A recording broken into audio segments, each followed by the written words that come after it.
오늘 하나님 말씀은 창세기 17장입니다. 창세기 17장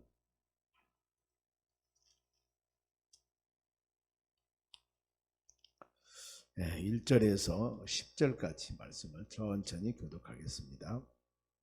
창세기 17장 1절에서 10절입니다. 제가 먼저 한 절 읽겠습니다. 아브라함이 99세 때 여호와께서 아브라함에게 나타나서 그에게 이르시되 나는 전능하신 하나님이라. 너는 내 앞에서 행하여 완전하라.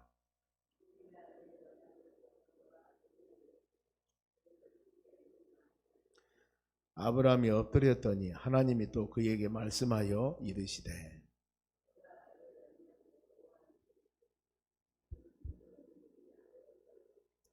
이제 후로는 너희 이름을 아브라함이라 하지 아니하고 아브라함이라 하라. 이는 내가 너를 여러 민족의 아버지가 되게 함이니라.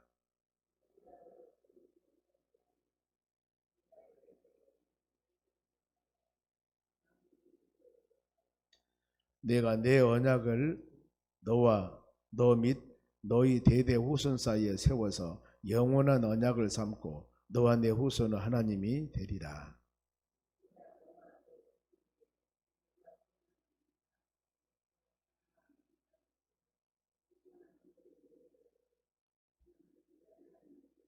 하나님이 또 아브라함에게 이르시되 그런즉 너는 내 언약을 지키고 내 후손도 대대로 지키라. 너희 중 남자는 다 할례를 받으라. 이것이 나와 너희와 너희 후손 사이에 지킬 내 언약이니라. 아멘. 옆 사람에 인사합시다. 오늘도 승리합시다. 오늘 하나님 말씀은 내 언약을 지키라 하는 말씀입니다. 성경은 약속입니다. 그래서 구약은 오래된 약속, 신약은 새로운 약속. 어떤 약속이냐면은 이 아담 이후에 타락된 죄인인 우리를 위해서 예수 그리스도를 세상에 보내서 그 예수를 믿음을 통하여 구원을 받고 영원한 하나님의 나라로 인도한다는 것. 그리고 하나님의 자녀로서의 온전한 믿음의 삶을 살아가라. 그리하면 하나님께서 매일매일 돌보시고 은혜 주시고 축복 주신다. 이런 약속입니다. 그래서 우리는 끊임없이 하나님 말씀 붙잡고 그 약속을 붙잡고 나갈 때 하나님은 약속하신 것을 그대로 지키십니다. 하나님은 전능하신 분이기 때문에 우리는 그 약속 따라 이 하루도 나에게 주신 우리에게 주신 말씀을 꼭 붙잡고 믿음으로 승리하는 하루가 되시기를 바랍니다. 먼저 이 1절 읽어보겠습니다. 아브라함이 99세 때입니다. 여호와께서 아브라함에게 나타나시며 99세 된 아브라함에게 하나님이 나타났습니다. 그리고 무슨 말씀을 주었냐? 나는 전능한 하나님이라. 이 말씀이에요. 나는 전능하신 하나님이라. 지금 아브라함이 무엇을 믿어야 할 것인가? 전능하신 하나님, 영이신 하나님, 이 하나님께서 말씀을 주시면 그 말씀 붙잡고 앞으로 되어질 모든 일들, 이미 본토 친척의 집을 떠나서 수많은 고난과 어려움도 겪어봤고 하나님이 때때로 도와주심을 느껴도 봤고 계속 하나님 이 말씀 주는 겁니다. 조금이라도 실망하고 넘어지고 좌절할까 봐 나는 하나님이다. 나는 하나님이다. 나는 너희 아버지가 된다. 내가 너를 지켜줄 것이다. 그리고 전에 언약했던 것. 창세기 12장에 본토 친척의 집을 떠나라. 그래야만 어디로 가든지 내가 너를 지킬 것이다. 너를 도와준 자는 내가 도울 것이고 너를 해야 하는 자는 내가 해야게 할 것이다. 우리가 지금 내가 방패가 되어서 출애굽한 이스라엘 백성들과 같이 낮에는 구름 기둥, 밤에는 불 기둥으로 지키셨듯이 내가 지켜줄 것이다. 나는 하나님이다. 이 말씀입니다. 우리도 이 말씀을 마음에 새기셔야 됩니다. 하나님 그렇지 우리가 예배를 드리고 기도를 드리고 찬양을 드리는 그 대상은 하나님이십니다. 하나님 받으시고 우리에게 깨달음을 주셔서 하나님의 선한 뜻 가운데 이 하루도 믿음으로 승리하기를 원합니다. 이 기도하는 여러분 되시기 바랍니다. 그러면서 너는 내 앞에서 행하여 완전하라. 먼저 하나님이 본인의 신분을 밝힙니다. 나는 하나님. 그런데 너는 나에게 행하라. 어떻게? 말씀 주신 것, 말씀 내가 한 것, 내가 너에게 부탁한 것, 이것 그대로 행하라. 그리고 완전하라는 겁니다. 완전하라는 것은 흠이 없는 것. 여기에서 우리가 깨달을 것은 하나님은 죄를 싫어하는 겁니다. 하나님과 관계가 온전하지 않는 것도 하나님은 싫어하신다 그 말입니다. 레위기 11장 45절에 내가 거룩하니 너희도 거룩하라고 했습니다. 왜요? 하나님은 죄를 싫어하십니다. 즉 구별된 삶을 살아가야 되는 겁니다. 모든 세상 사람들은 세상 방법대로 살아갑니다. 세상 말로 유행 따라 살아간다 그 말입니다. 그런데 우리는 유행 따라 사는 게 아닙니다. 하나님 말씀 따라 믿음 따라 살아가는 것이 우리의 삶입니다. 물은 위에서 밑으로 흐릅니다. 자연적인 현상입니다. 그런데 우리는 위에서 밑으로 흐르는 물 따라 가는 것이 아니라 때에 따라서는 물을 역행해서 밑에서 위로 거슬러 올라갈 수 있는 그런 우리의 비전과 꿈도 가져야 된다는 겁니다. 그래 믿음의 사람들이 살아가는 방법은 세상 사람들이 보는 것과는 다릅니다. 구별되게 살아야 됩니다. 하나님 뜻대로 그래 하기 때문에 하나님과 관계가 온전하지 못하면은 하나님께서 우리에게 주시는 말씀들을 순종하지 아니한다면은 관계가 차단이 됩니다. 가끔 그럽니다. 신앙이 무엇일까? 하나님과 우리 사이의 관계를 측정하는 것. 저 사람이 하나님과 항상 좋은 관계를 가지고 사는 사람은 참 신앙이 좋은 사람이다. 하나님과 관계가 온전하지 못한 사람은 저 사람 신앙이 안 좋다. 이렇게 판단해도 과언은 아닙니다. 그 사람이 얼마나 사람들에게 잘하고 사람들에게 비유를 잘 맞히냐 안 맞히냐가 신앙의 측정도가 아니라 하나님과 관계성이라는 겁니다. 이걸 잘 우리는 마음으로 새기면서 내가 성품이 온유하고 내가 모든 사람과 관계성이 좋으니까 나는 신앙 좋아. 많은 사람에게 칭찬을 받으려는가 모르지만 신앙은 그렇게 측정한 것이 아닙니다. 나에게 하나님 말씀을 주었을 때 내가 어떻게 그 말씀대로 준행하며 믿음으로 나가는가, 이것을 측정하는 것이 여러분 신앙입니다. 하나님은 하나님과 관계가 멀어지는 걸 싫어해요. 특히 이사야 59장에도 우리의 기도가 하나님의 나라에 연락되지 않는 것은 관계가 차단된 것이기 때문에 그 관계가 차단한 것을 죄라고 그럽니다. 죄. 로마서 6장 23절에도 죄의 싹은 사망입니다. 그러면서 하나님께서 아브라함에게 첫 번째 약속을 하십니다. 이제 나는 전능하신 하나님이고 너는 내 앞에 완전하라. 이렇게 하나님 부탁하시고 그 다음에는 언약을 세웁니다. 그 언약이 2절입니다. 2절 보겠습니다. 내가 내 언약을 너와 너희 사이에 두어 너를 크게 번성하게 하리라 하시니 약속이 뭐였습니까? 너를 번성하게 할 것이다. 이게 하나님의 바로 이 첫 번째 약속입니다. 하나님은 믿음의 자녀들이 번성하고 풍성하고 이렇게 살기를 원하십니다. 요한복음 10장 10절에 보면은 인자가 세상에 오신 목적에 대해서 말씀을 합니다. 왜 예수님이 세상에 오시는가? 물론 마태, 마가, 누가 다 다른 의미들이 있습니다.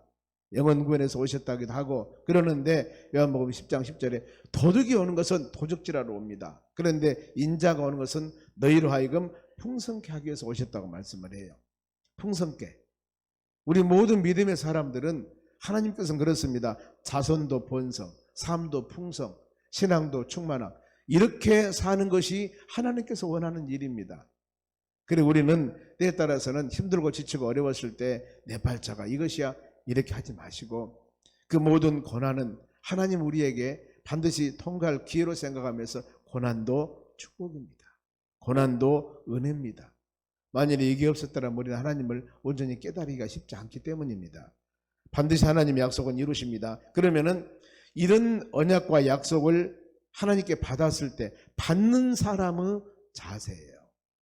받는 사람. 성경에 수많은 믿음의 사람들을 하나님이 부르십니다. 그리고 그 사람들에게 사명을 줍니다. 이랬을 때 그 사명을 받는 사람의 자세. 3절 보세요. 아브라함이 엎드렸더니 하나님이 또 그에게 말씀하여 이르시되 뭐라고 했습니까? 엎드렸다고 그랬지 않습니까?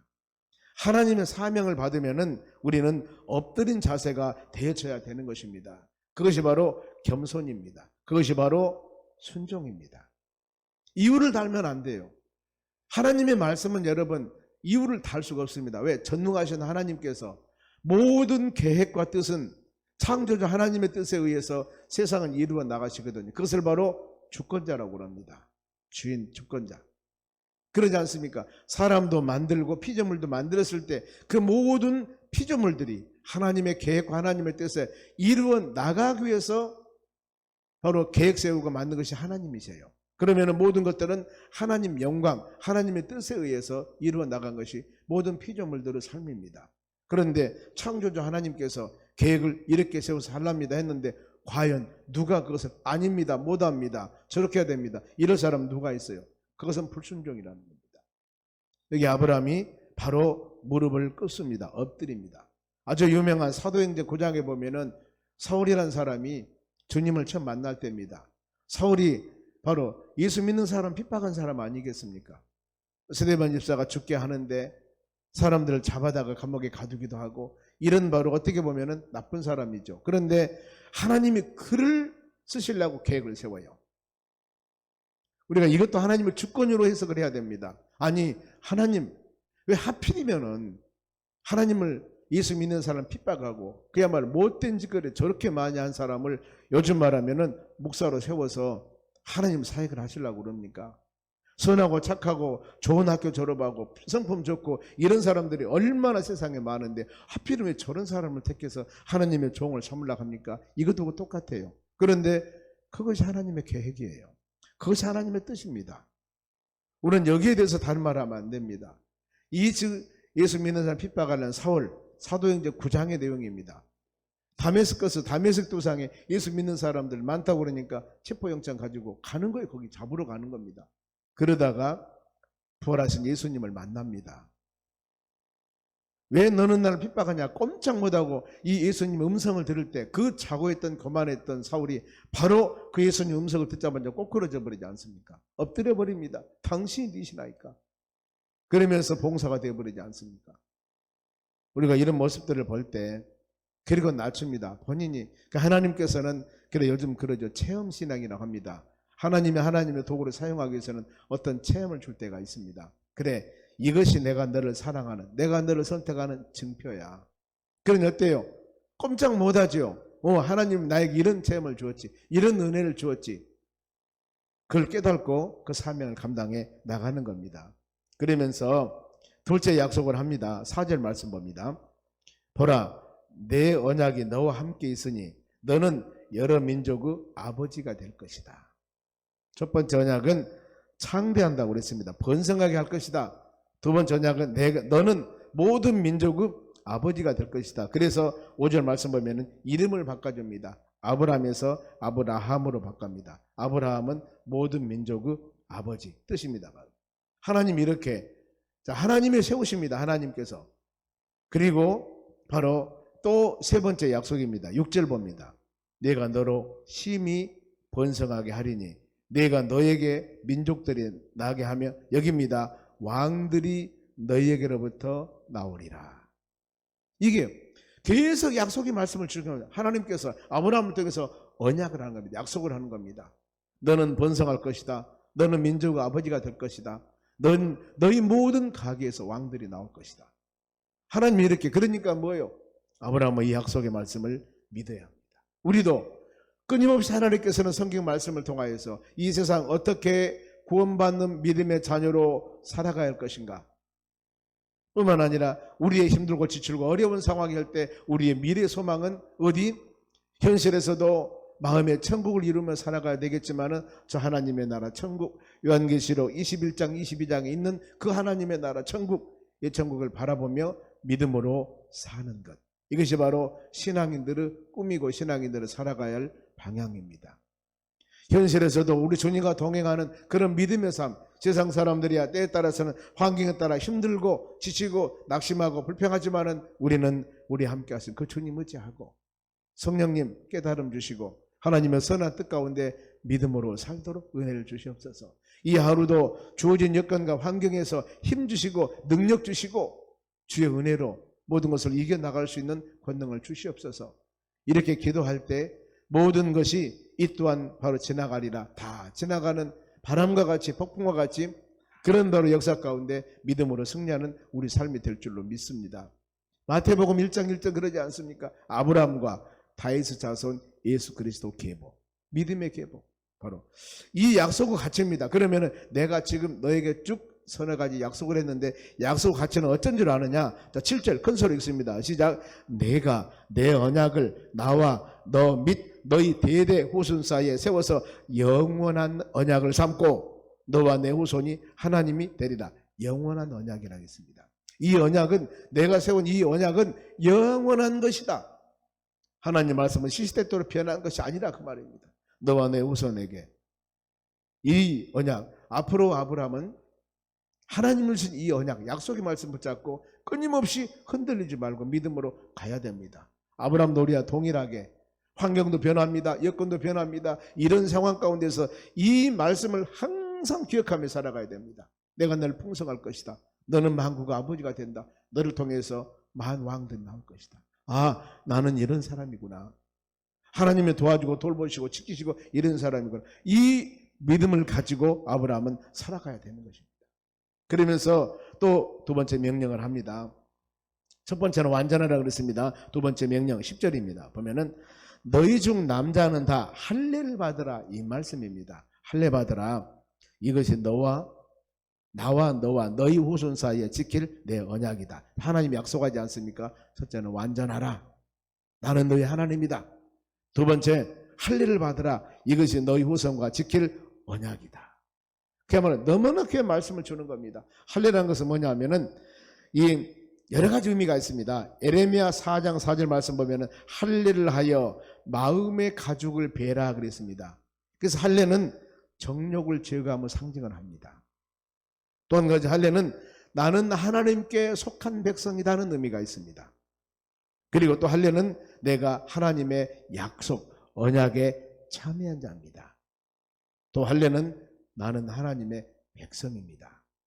이런 여러 가지 의미가 있습니다. 그러면은 누구에게 할례란 어떤 것인가? 11절 보면은 너희는 표피를 베라.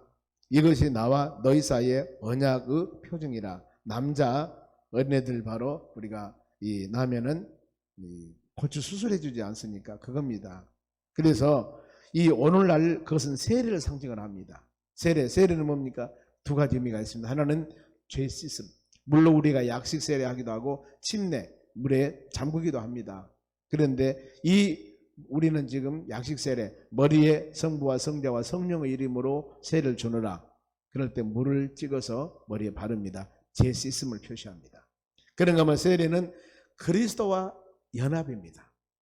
너무 중요합니다. 이제 우리의 삶이 이제 그리스도와 연합, 즉 접붙임이라는 겁니다. 나무를 요즘에 그런 일 많이 하죠. 나무를 심었는데 단감나무인 줄 알고 심었는데 대봉인 줄 알고 심었는데 똘감이야 보니까. 그러면 어때요? 그 나무를 자르고 접을 붙여요. 이 단감 가지나 대봉 가지를 바로 나무를 잘라버리고 접을 붙이면은 그 다음에 거기서 난 싹은 단감이 열고 대봉이 엽니다. 뿌리는 옛날에 도토리감인데 우리의 본질적인 마음이 허물가지로 죽었던 자들입니다. 그런데 예수 그리스도를 영접함을 통해서 예수 그리스도 믿음을 통하여 우리는 바로 새로운 삶이 됩니다. 그래서 세례는 그 상징입니다. 너희는 이제 너희 자신이 죽고 육신적인 것들을 죽고 그리스도와 너는 접붙입니다. 이제 우리의 모든 살아가는 삶은 예수 그리스도의 성품을 담는 믿음의 삶을 살아가야 되는 겁니다. 그래서 어떤 사람에게 세례 받으세요 그러면 나는 자격이 안 되니까요. 아주 나는 부족합니다. 여러분 그러면 어떤 사람을 세례를 줍니까? 온전한 사람? 죄가 하나도 없는 사람? 세례 받을 만한 자격이 된 사람? 이건 인간의 판단이에요. 성경에서 모든 믿음의 사람들 한번 하나님께서 부르는 소명을 주는 과정들 한번 보세요. 전혀 그렇게 자격이 되지 않는 사람을 하나님 부르셔서 하나님이 만들어 가시는 거예요. 어떤 직분을 주려고 하고 어떤 바로 교회에서 사명 주려고 할 때 아닙니다. 물론 겸손의 표시도 있지만은 아차 잘못하면은 교만의 표시도 됩니다. 내가 누군데 하나님이 우리를 만들어 가시는데 하나님이 우리를 바로 세워 가시는데 그 말씀대로 순종하며 가면 되는 것이지 내가 이 정도 조건이 되고 안 되니까 안 한다고? 여러분 이것은 물론 교만한 마음, 겸손한 마음이 있을 수도 있겠지만은 여러분 우리 그래서는 안 됩니다. 하나님 우리를 쓰시려고 내가 너 쓰겠다 그러면 하나님 이렇게 부족하고 연약한데 주님이 만들어 쓰시옵소서 순종하겠습니다. 이게 우리 자세입니다. 이렇게 행하는 여러분들이 되시 바랍니다. 고린도서 5장 17절에도 그런 중 누구든지 그리스도 안에 있으면 새로운 피조물이라고 있습니다. 옛것은 다 지나갔습니다. 새롭게 하나님 우리를 만들어 가신다는 거예요. 만들어 가신다는 거. 그러면 할례의 대상과 날짜는 12절 보면 모든 남자들에게 할례를 주는데 출생 후 8일 만에 주게 되어 있습니다. 그래서 할례의 의미는 13절에 내 언약이 너희 살에 있다 그러지 않습니까? 할례는 하나님과 육체로 한 언약입니다. 즉 예수 그리스도 예표가 될 수도 있습니다. 하나님의 속한 표시, 방금 말씀을 드렸죠. 하나님 백성된 표시입니다. 만일에 이 할례를 받지 아니하면 어떨 것인가? 14절입니다. 할례를 받지 아니한 남자 곧 그 표피를 뱉지 아니하는 백성 중에서 끊어지리니 내가 그 언약을 배반하였습니다. 백성과 끊어지고 하나님의 약속을 배반한 것이라고 그랬습니다. 그래 우리는 우리에게 주시는 귀한 은혜들 마음으로 깊이 새기시기 바랍니다. 하나님 우리를 통해서 무엇을 원하실 때 주여 예 하시옵소서. 하시옵소서. 그래 여러분 소명을 받는 많은 사람들은 이사야서 6장 보면 8절입니다. 보면 이사야서 6장에 보면은 우시아 왕이 죽던 때 나라가 굉장히 어렵습니다. 그러죠. 왕이 죽었으니까 흔들리지 않겠습니까? 그때 바로 이사야가 하나님의 성전에서 기도를 합니다. 그때 하나님께서 그런 마음을 주신 겁니다.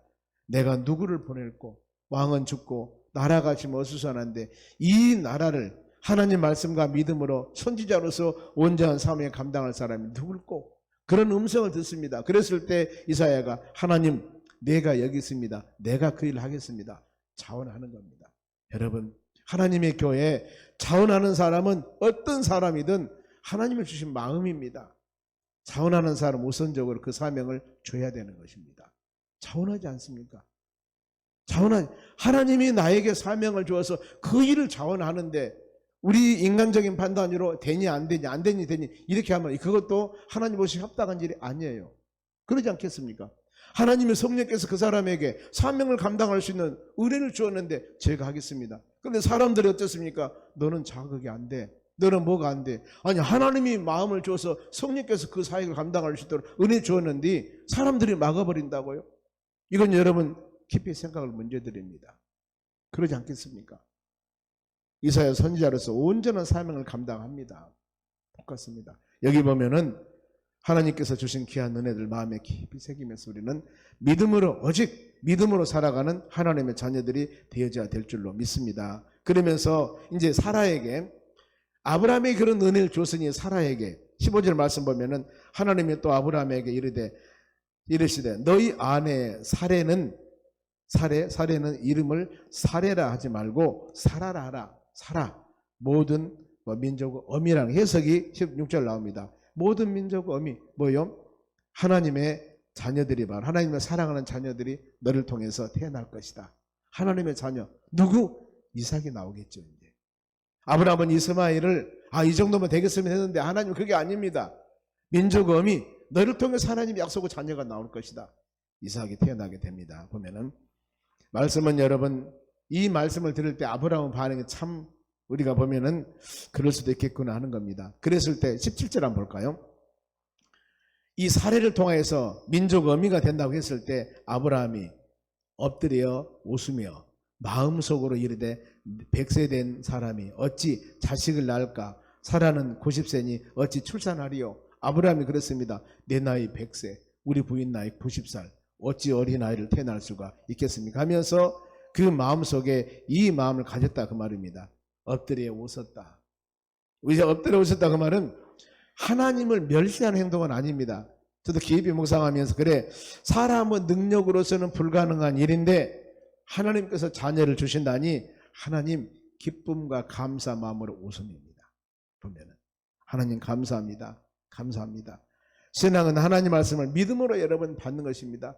내 나이 바로 100세 때 자식을 주신다니 하나님 참 이런 일이 그러면서 이에 대한 아브라함은 반응입니다. 하나님께서 하나님 감사합니다. 이것보다도 아브라함이 너무나 어떤 표현이었을까? 18절 말씀 보면 아닙니다. 하나님 나 이스마엘과 같이 살기를 원합니다. 여기서 바로 아브라함 이 표현은 불신앙이 아니라 늙은 나이로 자녀를 기름보다 바로 이 자녀가 좋습니다. 나는 이대로가 좋습니다. 하나님 이런 의미라는 것. 제가 이 말씀을 조사를 몇 군데 찾아봤습니다. 어떤 표현일까? 그랬더니 이런 표현이에요. 보면. 그렇구나. 하나님, 저도 힘들 텐데요. 그런데 하나님 주신다면 주에 감사하겠습니다. 그러면서 하나님 확실한 응답이 19절입니다. 하나님이 이르되 아니라 내 아내 사라가 너에게 아들을 낳으리니 너는 이름을 이삭이라 하라. 너희가 그에게 내가 그에게 내 언약을 세우리니 그의 후손에게 영원한 언약이 되리라. 하나님 이제 믿음의 자녀, 하나님의 약속한 이삭을 통해서 하나님의 뜻을 이루납니다. 이삭이 에서와 야곱을 출산해서 야곱을 통해서 12지파를 만들고 이스라엘 백성들이 쫙쫙 바로 퍼져나가는 그런 역사적인 상황입니다. 우리는 역사를 알기 때문에 지금 이러한 상황입니다. 나는 그 이삭을 통해서 하나님의 언약의 자녀를 통해서 하나님의 뜻을 이루어 나가겠다는 겁니다. 그러면서 큰 비전을 줍니다. 20절 한번 읽어보게요.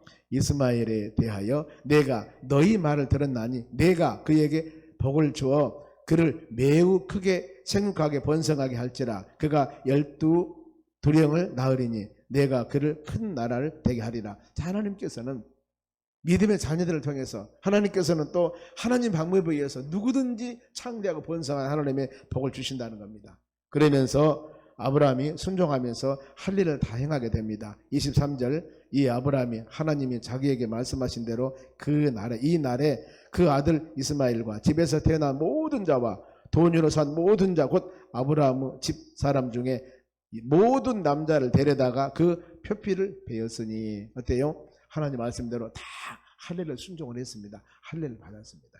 바로 그러면서 하나님의 뜻에 순종한 아브라함은 바로 믿음입니다. 오늘 우리가 이 말씀을 통해서 그렇구나. 하나님께서는 약속을 주십니다. 우리에게도 꾸짐없이 하나님 말씀에 약속을 주십니다. 우리는 그 약속의 말씀을 꼭 붙잡고 믿음으로 나가는 여러분 되시기 바랍니다. 환경이 힘들고 내가 능력이 되지 않고 여러 여건이 어렵다 하더라도 하나님의 언약의 약속의 말씀을 붙잡고 나아갈 때 그리고 어려운 적에도 그것을 이루어 나갈 때 하나님은 창대한 복을 주시고 은혜를 주시고 믿음의 능력도 주시고 우리의 영안도 열어주어서 바로 우리 신앙이 성장 성숙하는 놀라운 은혜를 내려주실 줄로 믿습니다. 기도하겠습니다. 하나님 감사드립니다. 오늘 또 주시는 귀한 말씀을 마음에 새기며 이 하루도 믿음으로 승리하는 하루가 되기를 원합니다. 하나님은 우리를 믿음의 자녀로 세우시고 지키시고 돌봐주신다고 약속하셨습니다. 어떤 상황이 다가온다 하더라도 하나님의 그 약속 말씀 꼭 붙잡고 믿음으로 승리하는 하루가 되도록 은혜 내려 주시옵소서. 이 김남남 권사님 89번째 적정헌금 드립니다. 받으시고 은혜 내려 주시옵소서. 감사하며 예수님의 이름으로 기도하옵나이다. 아멘.